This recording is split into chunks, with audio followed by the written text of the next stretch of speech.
And welcome back to Choice Men, everybody. Sam, how you doing? Very good. And nothing's different today, as we can all tell. It's just same old, same old. Whoa, whoa, oh! Hey, we got a guest today. What's your name? Zander. Oh, that's cool. Yeah, you've been on the podcast once or twice, right? Just once? Once. And then your sister's been on the podcast like 5 times. I was looking at that the other day going, you've been on here a lot. We're not playing favorites at all. Yeah, definitely not playing favorites. It was just he happened to be available. He was not our first choice. So, no, just kidding. Well, I mean, he wasn't. I actually did ask other people, but they either had gotten their wisdom teeth out the same day or just didn't want to come. Just out of state. But it was great. You were right there, and I was like, great, you're coming. Okay. Yeah.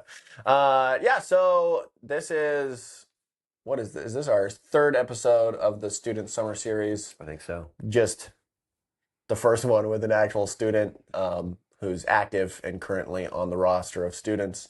So today the goal of the Student Summer Series is to try to get some different opinions, different views from different students and potentially some teachers and administrators on how to look at the summer and then some principles to look at how we use our summers, what kind of things can get done, and that'd be interesting to see from some different students' perspectives. So that's why he's here. That's why we want to have some more students on for the rest of the summer. Ideally, it'll be interviews for the rest of our episodes this summer. That'd be great, but it's hard to get people who are on vacation to be on a podcast. So, that's cool. So, Zander. Yeah. First of all, how you doing this morning? I'm doing great. Fantastic. Your injury is doing good? Yeah. Good. So how do you as a student, well, I guess first of all, how would you say your summer's been going so far anyways? Very well. I would say that it's so far very productive and busy. But obviously there's always more stuff that I can do. But so far I think it's been going very well. Fantastic. What grade are you going into next school year? 10th. 10th grade. Not bad. I enjoyed 10th grade. So young. For Just kidding. It does feel like that was about 18 years ago, and it was 4. So Okay. just get ready. Yeah. So going into 10th grade, we still don't have. School still doesn't have any events that are like 10th grade specifically run, correct? I think that's not that junior. I This is know. Christmas feast, and then 12th grade is Reformation Day. So I thought there was. I think we should have a. Yeah. I thought there was a agree. one-off. I think there was a one-off like last year or the year before that they did let the 10th graders do something. yeah, I know there have been some people, because I've been one of them, who was basically politicking to get an event for the 10th graders to run. Campaigning. Yeah, I mean, they can also just come up with something random. Like you guys could have a steak day. I think That would be crazy. it was last year that at least me and Job were talking about doing a Thanksgiving feast. And so maybe I can talk to some of the older people and see if we could do that for the 10th graders. Yeah, that'd be cool. That'd be pretty fun. Yeah, Thanksgiving, bro. Honestly, man, if we need to add a section like Almost Athletes has for a 2-minute rant, because I've got a rant about Thanksgiving. Thanksgiving has just been. Thanksgiving's amazing, and it gets treated like the redheaded stepchild of all the holidays. Like Valentine's Day, really? That is going to take more precedence than Thanksgiving? You know what I celebrate more on Valentine's Day? Actually, never mind. Anyways. What? No, because you know what the Okay. most American holiday is us other than the 4th of July? Thanksgiving. Every time I think about Valentine's Day, I think, oh, it's Mr. Van Der Brecken's birthday. Valentine's Day? Yeah. Oh, yeah. Yeah, that's what I think of when I think of Valentine's Day. I was like, oh, it's Mr. Vanderbeck's birthday. I don't think of like anything related to Valentine's Day really at all. I try not to, and then I got married, so then kind of That does upset a few things. yeah, kind of have to pay attention to that. I love you, Bazin. Yeah. So summer's been going good. Going into 10th grade. Mm-hmm. And maybe we could, before we get that specific, we can go further out.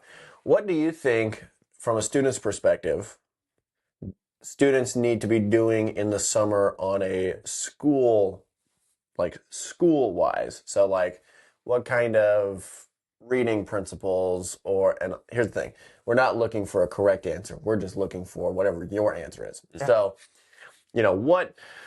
what do you think students should be doing in terms of reading or writing or whatever? You think none, you think some, what kind of, if it is some or a lot, what kind of things would you recommend for those? Just completely for those different. students? Or if you don't, right, exactly. Or if the summer should be used more for summary things, that's also good. But what kind of balance do you see there? If that makes sense.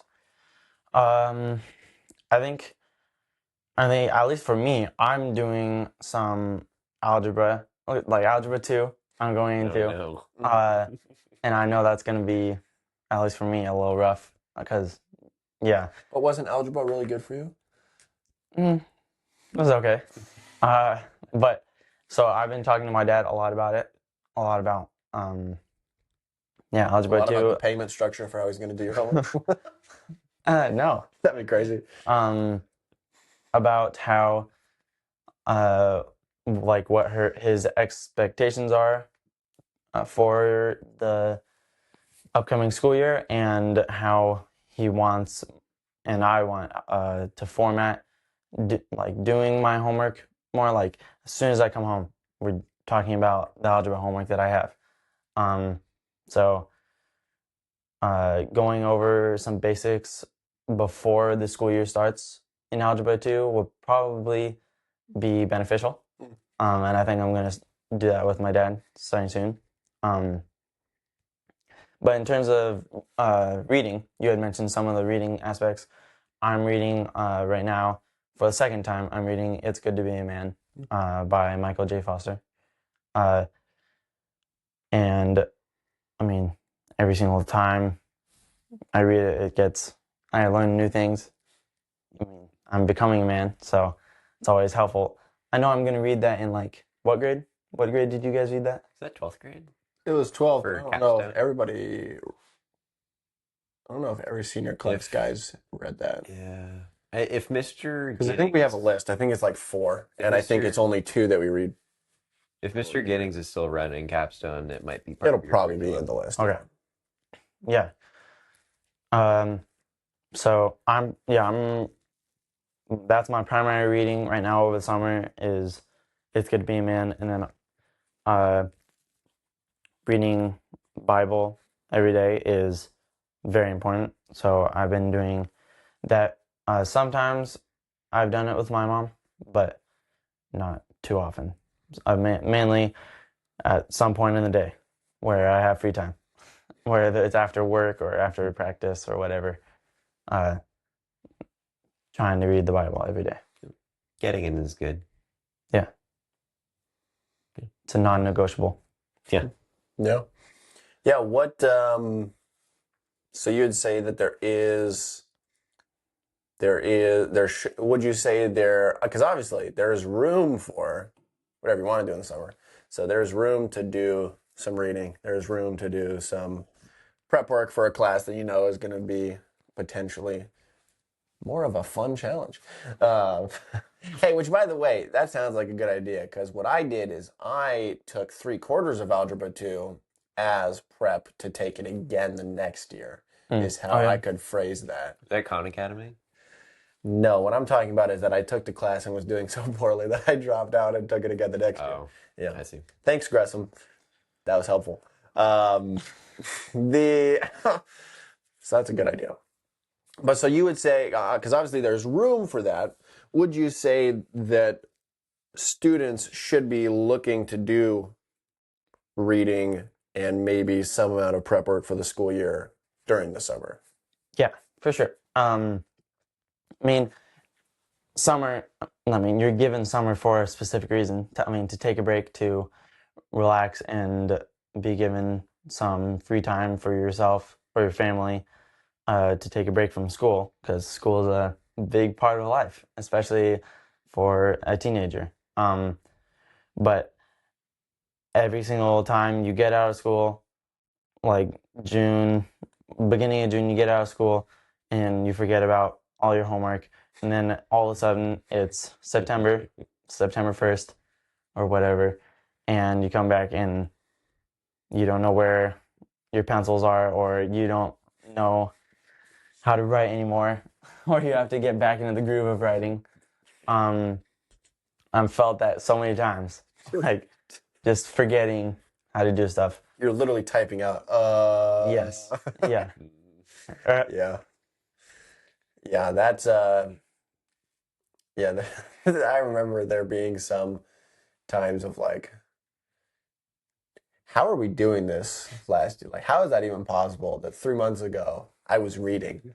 Yeah. It's really funny how quickly you can lose that in the summer. You know, it's funny because I always assumed like, oh yeah, you're gonna get better at writing papers as you get older, right? Because you're writing more and you're writing different papers and you're doing all that. But yeah, so you come back to school and you're like, what is that? And then I realized in 12th grade that it was kind of true that yes, I did get better at writing papers, but if I didn't like think about it at all, What's a thesis statement? it became really difficult to pick it up the next year. And you Yeah. would get better, but it just like it would take like a whole 2 months Yeah. to get back to where you were the year before previously. So Yeah, I do think every year though, because it is muscle memory. So I do think if you got better during the year of writing, even if you don't really write during the summer, you can still get back to like pretty quick. So like from 11th grade, I didn't really do a lot of writing between 11th and 12th grade, like in the summer. But 11th grade is when I like figured out some writing stuff. I mean, like I like writing and I was decent at writing before. I thought I got a lot better by the end of 11th grade, when I figured out some like citation principles just in my own thinking about how I wanted to write. And so once I figured that out, I was like, this is great. So when I came back senior year, even though I hadn't done a lot of writing, it was pretty quick to like the principle of how I was going to get it. It felt harder and slower to get those reps out. Just like, so like if you know, if you're benching 200 pounds, whatever, and you don't do that for 3 months, well, your body knows we can bench 200 pounds. Great. But it's going to be harder and slower to get those reps of 200 out because it's like, but also, can we do it though? It's like, I know we did it before, but so then once you kick that muscle memory back in, you can get back up to that quicker. And so I think that is where it's like, well, you're not going to probably build a lot of new, unless that was your goal. Right. You're probably not going to be building a lot of writing skills over the summer, but maintaining whatever you got is probably a good idea. And I think even the way to do that is just impromptus. Like, Yeah. there is a one summer, maybe 8th grade, that I actually did write a paper like the first week of summer break for my sister Kara to look over. Because at that point we would do bike rides in the morning, almost every morning, I think. I think I remember this season of And then life because you would bike ride to like our house. every so often. It's kind of a far bike ride, actually. It is. It was like 4 miles, 3 miles. All the triathloners out there are like, "What are you talking about? That's not Yeah, it's not. Yeah. I don't know. I mean, me and Jane try to hit the trail quite a bit now, and that's like 5 miles, which isn't bad. But because we would go on bike rides, and then we would talk about like, okay, so I'm gonna have a write your paper this week, and the paper's gonna be about this. I think I only ever did one paper. I'm not sure why we didn't do any more papers the rest of the school that summer, but anyways. That was just to try to keep me a little sharp because I was in 8th grade and they were going to force me to do that because they're like, well, you're gonna get better. by doing this. I was like, okay. You're gonna get better. I never had a problem like just reading books during the summer. Yeah. I more had a problem of like going outside and doing stuff sometimes. Yeah, we have reverse problems. I did not have any problem being outside for the entire day, but the reading piece Yeah. is still hard. So because again, so like for you, you know, you've got you've got 2 more summers before the third summer, but that third summer then Summer is of your like, life. yeah, the third summer is, well, you're not going back unless you go to college or whatever.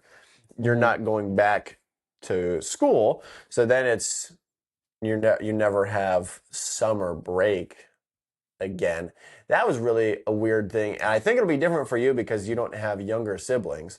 But like that was really weird for me when I stopped having a summer break, and then like Hallie and Keela would text and they'd be like, "What are you doing?" And I'm like, "Working." "What are you doing?" And then I'm like, "Oh, right, you don't have anything that you like need to do because it's the summer." I'm so bored and you're not home. I But can't do like anything. it is weird.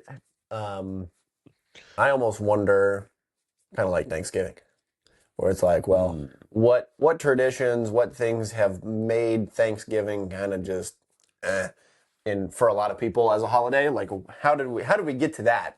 Right. Is kind of how I wonder, how did we get to summer break being, and maybe you have thoughts on this, how did we get from, it must be necessity, but my guess is that for a lot of guys, summer break almost was just more of like um, a precursor or like a preview to what then not having a real summer break looked like. So like not having it coming back to school. Yeah.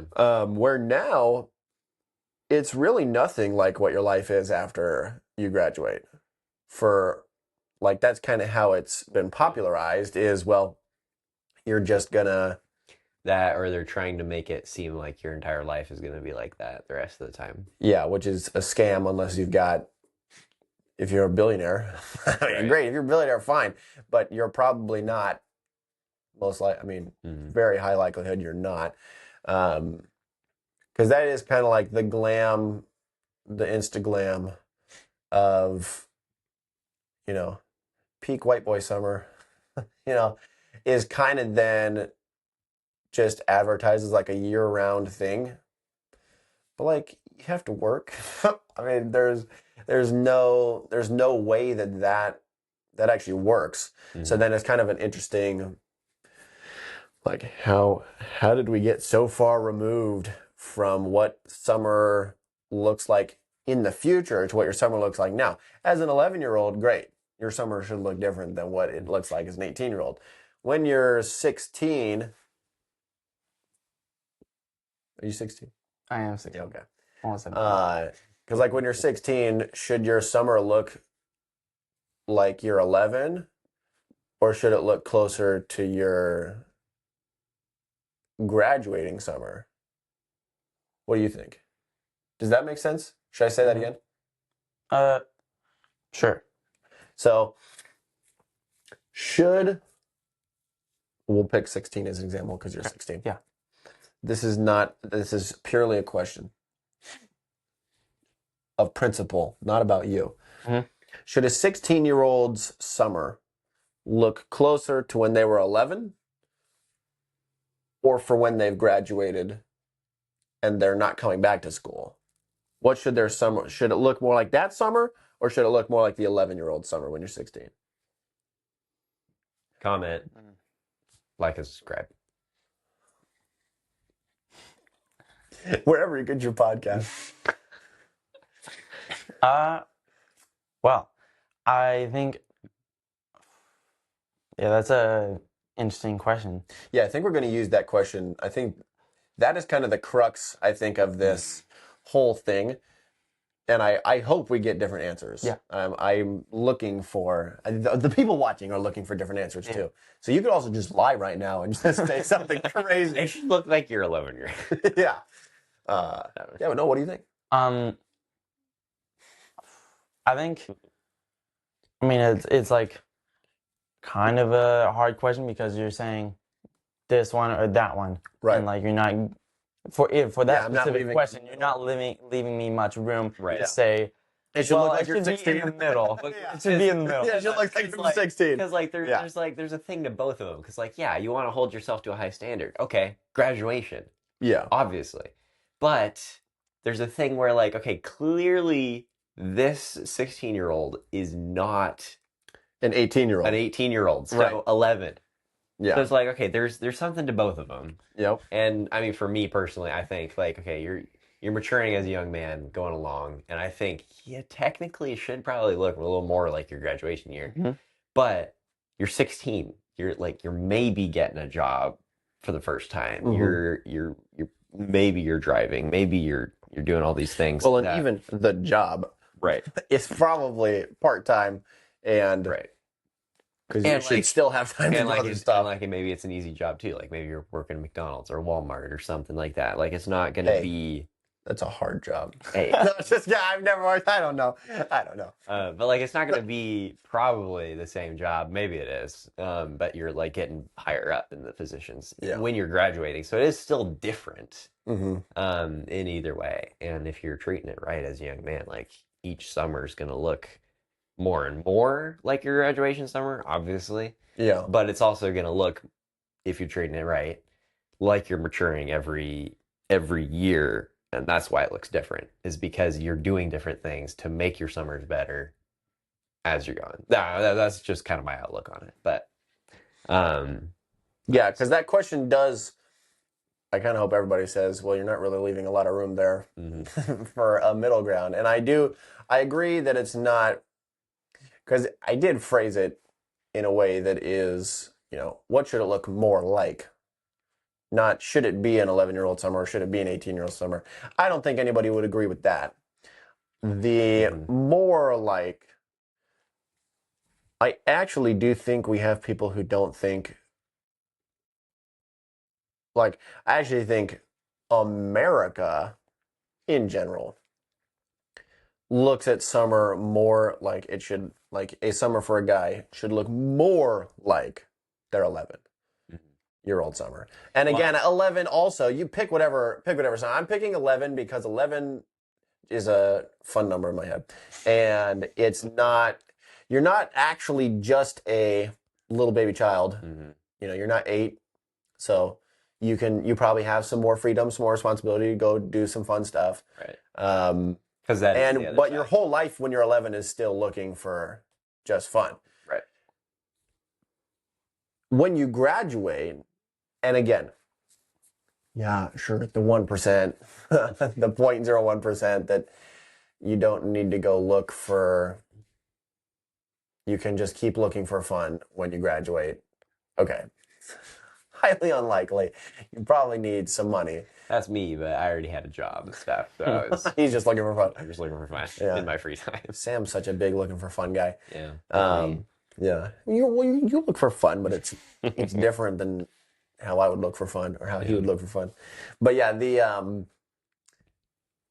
I think culturally we've fallen off a little bit on the responsibility or the maturity side, where it's responsibility, maturity, and then actually holding them accountable and expecting. Yeah, I think we expect more, things. And maybe not 11. That is kind of a that's kind of a rage bait. That's kind of a rage bait number when it's going from 16 to 18, from 16 to 11. So I get it, but I think we've kind of just fallen off in terms of expecting maturity levels of a 16-year-old to be like 13, 14. And then when you're 18, it's 16. And then when you're, and again, not that there's real numbers associated to all those things, because some kids are more like a 16-year-old at 14. Some kids are more like a 16-year-old when they're 12. Like there are faster developing, faster maturing kids. Some of that's parenting, some of that's drive of the kid to be, be better. But Well, and when the cultural uh, expectation of getting married is also at a much older age, then yeah, like changed it. what are we at? 35? Is that like normal? That might be Which is crazy. yeah, that might be the normal age. So I was thinking about this. If How old do you want to be when you're married? oh my gosh, this guy's been asked this question 3 times in the last 48 hours. That's crazy. You don't have to answer that. Okay. Or you can if you want to. I don't care. I don't know. And where does your summer lead you in getting? And who are you marrying? No, I'm just kidding. If we're not, there's not what that interview is turning You go into. full out. Good. Yeah, That's but stupid. yeah, but the This episode is really about just telling Xander where he needs to put his life. that's right. This episode is sponsored by Tinder. No. What? Wow, that would be crazy. That'd be Oh a my crazy goodness. sponsorship. First We are not looking for that sponsorship. Oh, I doubt Tinder is aware that our podcast exists, so we're probably not going to be getting any brand deals. Our episode should be sponsored by Rain. I mean, I think maybe Or our Monster. first, Imagine he whips out another can of another thing. maybe our first like YouTube short should just be like a Tinder box, and we just light it on fire. Ooh, wow. Yeah, that'd be weird. I don't know. Well, we've gotten off track here. ... But yeah, so I think that's what I was trying to say. So I did the math because I was thinking, I was like, okay, typical marriage age, like expected. I mean, I don't know if it's actually 35, but let's say it's 35. Mm-hmm. It's probably lower than that. I could be a grandparent at 40. Yeah. And a great grandparent by 60, and a great great grandparent by 80. Now that would require everybody to be getting married and having a child when they're 20. Mm-hmm. So that would require Dallas when she's 20 to be married and have a kid. And again, I'm not actually expecting that. Right. But when you start thinking about it like that, you're 35 or 40. Mm-hmm. And then you're a grandparent by 50, 60, you're missing 2 whole generations possibly because you didn't get your act together. Right. Here's the thing. There are women, I mean, if you're a guy, Women. there are women who are, available to be, but that is the problem though. My dad said like a couple years ago, he's like, I'm not gonna be like disappointed in you But I will be. unless you're not married by 35. And he's like, then I disown He's you. like, because there are so many girls that are your age or younger that like, I mean, dude, like if you're not married by 35, like what happened? Yeah. Well, and because again, cultural standards have fallen off, and part of that is because church communities have gone away in some places, and those are the funny Instagram reels where it's like, where the best place to meet girls is? The Church. Oh. Like, because The bar. yeah. So like there's availability in terms of people out there, but it does require that guys are shaping up and girls are shaping up too. It's like we'll have girls on the podcast as well, but Eventually. the issues just kind of come back to like, well, what's our cultural expectation of maturity, and then how are we holding people accountable to that? So,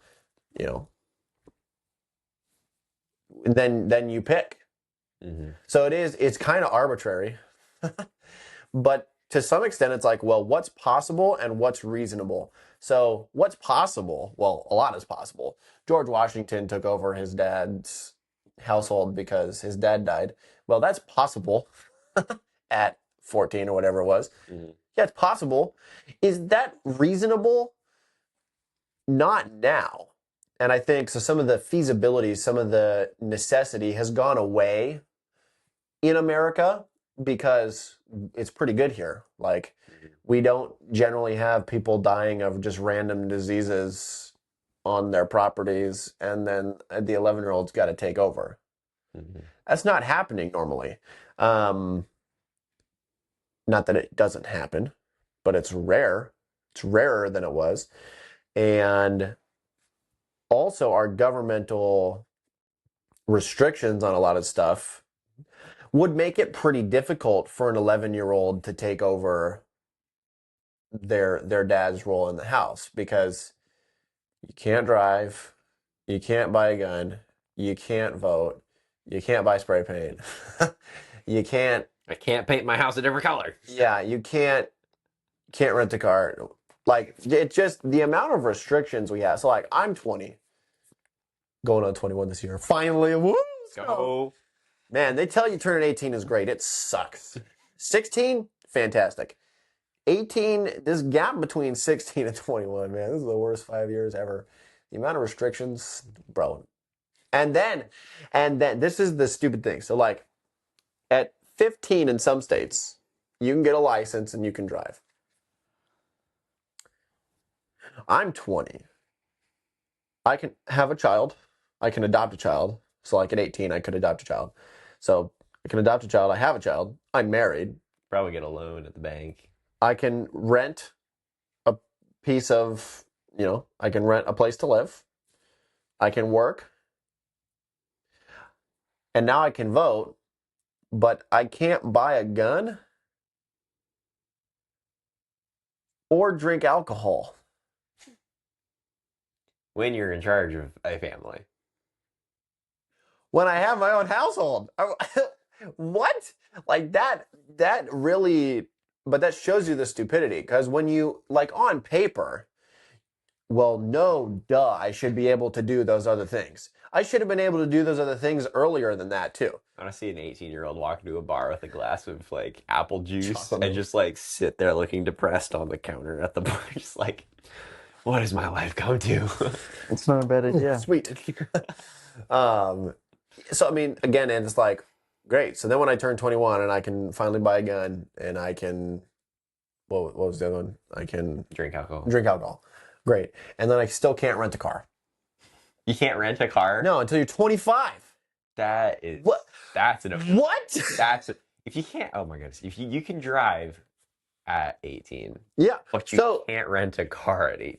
But so again, so it's like, okay, well, how...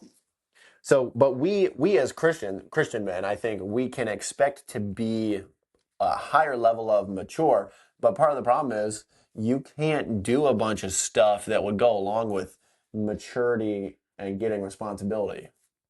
So, like, the more mature you are, like, as a young man particularly, like, guns and knives and weapons, like, those are great tools to give to the young man at certain times to be able to have more responsibility, have something to take care of. But it's not even really legal to do so on your own property, sure, but I still can't really be my own man at 20.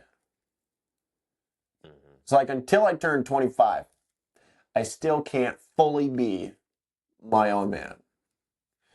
So that is the government restriction on who can be their own person. And it just keeps getting pushed back further and further. But, okay, you want to know the extra thing that's done?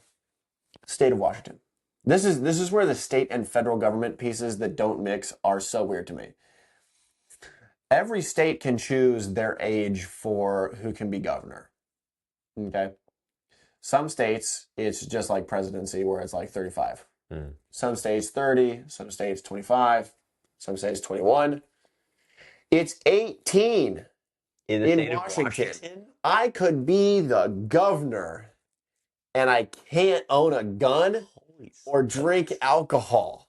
We should run for or buy alcohol. I can drink it if I'm on, like, private property. So, like, if I'm at my parents' house, I can drink it. I saw an article in the news that said a New Jersey court declared the bans on assault rifles unconstitutional. Ooh, fantastic. Now we just need Now we that to just be need applied it in Washington. every other state other than Texas. because they already got it good. Yeah. Yeah, so it really is though, like that is stupid. And that's a glaring miss there on the federal and state government. Like there's no cohesiveness there. I'm sorry, I can run the entire state and I can't buy a gun or buy alcohol. Okay. Yeah, it's a joke because there's literally zero reason for that other than to restrict people from being their own person. So Right. the independent person isn't really independent until they're 25. In today's world, because like renting a car, that's kind of a big deal. Like Right. if you go somewhere you need to rent a car, well, so like when we go for Henry's wedding, shout out Henry. Way to go, man! You finally got it together. No, just kidding. We're gonna have to bike ride everywhere. I mean, literally, I'm gonna fly there, and I'm not gonna be able to rent a car. Yeah. That's stupid. I'm traveling with my wife and baby, myself at 20. I'll be 21 at that point, so at least I can buy a beer to handle the depression that I'll have. No, and I can't rent a car. Mm. Are you kidding me? But somebody else could lend me their car? This is ridiculous. That doesn't make any sense. So I don't know. I'm not upset about it. I don't even care. No, just kidding. I care a lot, and it's really Now, obnoxious. is that by state? Like, can you rent a car at 21 if you're in like Indiana I don't think so. or Pretty sure. you know? Here, let's get the Hey, Jamie, look that up. No, just kidding. I'll look it up. So Xander, while he's looking that up, what's like the most difficult thing about going into summer from your hardworking school schedule that it was?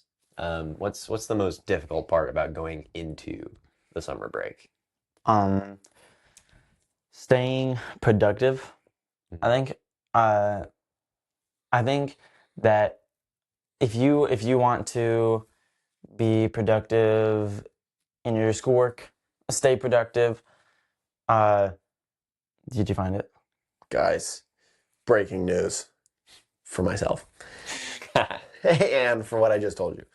Okay, so the minimum national age to rent a car in the U.S. is 21. Okay. So then it's left up to the states to... Though major agencies like Hertz allows rentals starting at age 20. State laws in New York and Michigan mandate a minimum age of 18. Drivers under 25 face a daily young renter surcharge. So between the ages of like 21 and 24, you're going to expect to pay an extra daily fee, often ranging from $15 to $35, depending on the location and agency, unless using a corporate discount or qualifying through certain insurance replacement policies. So renters under 25 are often limited to specific car classes. You may not be permitted to rent premium SUVs, luxury cars, or passenger vans. Probably not motorcycles either. So have you ever heard of it basically it looks like there are some state limitations. So like Alabama and Nebraska, the minimum is 19. Other states, minimum is generally 21. So what it comes down to then, I suppose, is the agency that you're renting from. So that is good news. That's fantastic. But still stupid. Like here's the thing, if I'm allowed to have my own license at 16, I should be allowed to rent a car. And fine, you want me to pay more. That is understandable. Just like you would pay less. So just like if you're an employer, you're going to pay your employee less because they have less experience. Fine, you do whatever you want. That is capitalism. Don't legally restrict it though. So great. If it costs more for me to rent a car at 18 than it does at 25, fine. I can manage that and I can stomach that. But actually just restricting the entire thing. What? Because like the running the nation being limited to 35 plus. Fine. That one I can kind of see, right? Because you could have somebody who's really charismatic. So for instance, if Trump had been 28, he wasn't interested in politics at that point. But if Trump had been 28 and was interested in presidency, and at that point, let's say it was 25, you could be president. Trump would have had a legitimate shot at getting people behind him because Trump is charismatic. Trump is the kind of person that, again, and he's still doing it, which is he's either polarizing to you, so you either love him or you hate him. That's really it. There's nobody who's like, I don't know about Trump. It's no. You like him or you don't like him. And even when you like him, there's still some stuff that he does where you're like, bro, really? Why are you doing Right. that? Well, there's things that the people who hate him can't argue with that he does. Right. So let's say he had wanted to do that. If he had had zero experience at that point, like any kind of, and that is that, but here's the thing. They argued that when he was running and he was 65 or whatever. Whatever he was when he ran that first time in 2016, they acted like because he didn't have any experience at that point either, he shouldn't do it. George Washington didn't have any experience. No, this is the whole point, is that actually some of the guys who are doing some of the great stuff, yeah, they didn't have any experience. So it matters to some extent, but like you're going to figure it out pretty quick. And the way that the government is set up with the checks and balances system, it's not like we're hiring a king at 12 saying, well, hopefully you can run the country. It's like, actually, there's a lot of the system that's set up to actually allow a younger person to run. However, it might actually take till you're 35 to kind of understand the system. Right. Well, and the thing is like, like, young Republican guy's gonna get in office as president. Look out! Next, he's young. He can go for years. That's not how a presidential system works. I mean, he can only run for a certain amount of He time. can only go for 4 years, and then if he gets reelected, he can only go for another 4 years. So Right. it's not. However, we look at it the same way, but in a negative with whoever the left's going to put on the table to run for the presidency in 2028. That is not going to be good. Whoever it is, if they get somebody in there like the New York mayor, we're going to have problems. We're going to have a lot of problems. And it's going to happen pretty fast because the people who are trying to slow Trump down in some of the court systems are not going to slow down Zora Mondami or whatever his name is. Mm-hmm. I wonder how he uses his summers.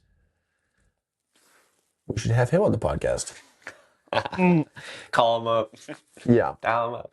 No, but anyways, so we kind of went a little longer than we expected to. But anyways, how would you sum up your main take on summers for students about how they should look at them and the things they should be doing with their summer?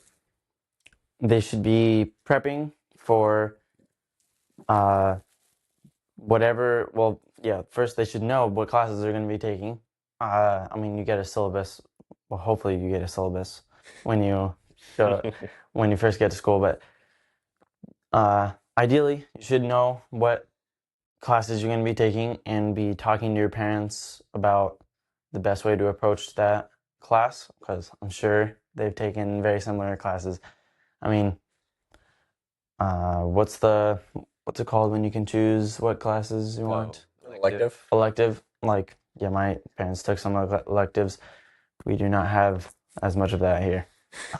We like added it 2 years ago. Yeah. It was like one. Yeah. Yeah. But prepping for as much of it, and I don't know if you need to be doing. Well, actually, I'm gonna say I do not think you need to be doing as much schoolwork. I mean, if you want to call it homework, fine, because you're at home. But I don't think you need to be doing as much homework as you are at school during the summer. I think if you want to read a book, I'm reading one book. Well, okay, 2 books, Bible, and It's Good to Be a Man. I think that is helpful because I'm reading. I like reading. Sometimes I would rather be doing other stuff, but it's helpful and it's beneficial for going into the next school year, because we're reading like 400-page books in the matter of 2 weeks. Mm-hmm. And sometimes that's not very fun with algebra or so, something. Just as a hypothetical example, yeah. Yeah. And I'm not reading that amount of pages in that amount of weeks over summer. I am reading. I am staying active in my reading, but I am not going to read as much in the school year. Like I said earlier, I think that it's beneficial for you to know all your classes and to prep for them. I mean, I have other stuff that I can be doing in the summer as well. But in terms of schoolwork, I think prepping is beneficial, but also not giving as much attention to it as you would be during the school year. Yeah. Yeah. I think we tend to agree with that. Okay. Yeah. Okay. But also, even if we didn't, who cares? Yeah. This is great. It's America. Mm-hmm.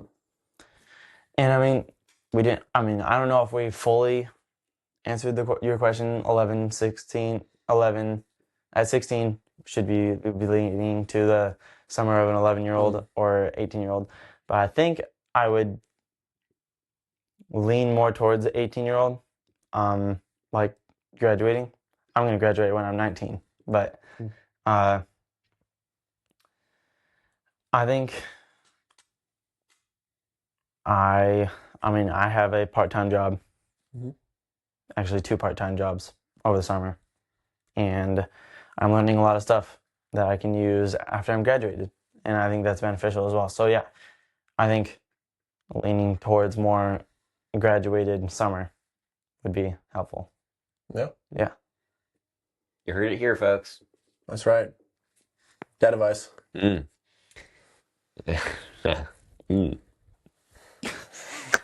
This guy. Oh. Something about the summer that I haven't said yet for dads. Don't worry, you're only going to have to do this about 15 more times. Right, yeah. I need to re-listen to the episodes to make sure I'm not saying the same thing. I don't know. I could just say the same thing. Word for word every week, the same dad advice for the rest of the summer. Well, you could do that, but probably not. We try to be creative. Hey guys, while Sam's thinking, like and subscribe, leave a comment wherever you get your podcasts. Well, actually, yeah, leave it. I mean, the only places I think we're going to really see the comments are YouTube and Spotify. So comment there or comment on Facebook. So we'll do our best to reply because we don't have that many listeners. So we'll get back to you. We like to keep the relationships good. Share it with folks if you can. Yeah. Guys, we need money. No. Okay. So while you're encouraging your kids to work hard, spend the summer well and everything, do make sure to bring them around on like hikes or fun trips and other activities. Go shooting. Go shoot some slingshots in the woods. That's fun. Do outdoor activities, do indoor activities, play card games after dinner before you go to bed. Stuff like that. Like make it an enjoyable time that's not just cram work down your throat because you got time to do it in between the school year. So be the right kind of encouragement and the right kind of activity bringer for your kids. I agree with that. As a dad. Flex, yeah, just a subtle one. All right, guys, that'll be it for this episode. Thank you for listening. Zander, thanks for being here. Great. Good to have you on again. And we'll catch you guys next time. Choice Men, signing off. Peace.